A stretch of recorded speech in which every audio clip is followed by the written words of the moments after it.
things to get there. The Victorian Games will go ahead without crowds. Let's get a reaction from a federal Liberal MP. She's in Canberra at the moment. Katie Allen joins us again. Katie, you must be disgusted at the way the Victorian Premier, acting Premier, and the opposition leader, Anthony Albanese, are trying to blame this lockdown on your government. Look, I have to say thanks, Chris. This is deeply frustrating and deeply disappointing, quite frankly. There is no doubt that the quarantine hotel system in Australia has done an amazing job keeping Australia safe. It's been done as a national cabinet agreement from the beginning of last year, and there's been 350,000 people, international arrivals, come through hotel quarantining throughout the different states and territories.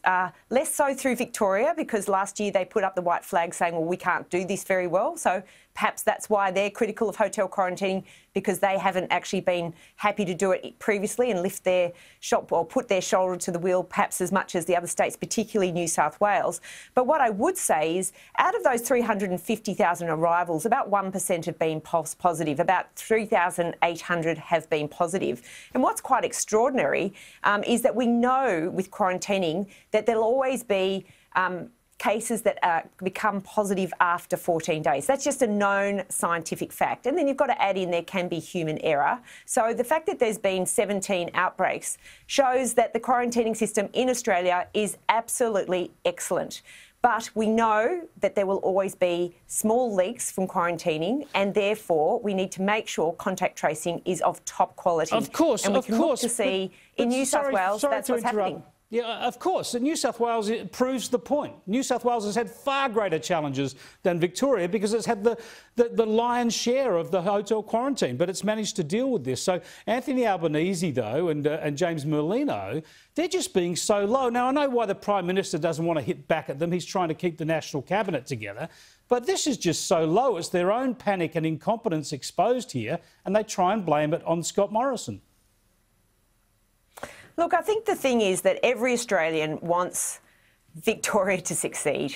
And the federal government wants Victoria to succeed. And each time there's a lockdown, Scott Morrison shows leadership. He steps up and he says, what can we do to help? Let's not do the blame game. Let's see what we can do to fix the problem. But I think the important thing is we need to hold the mistakes to account.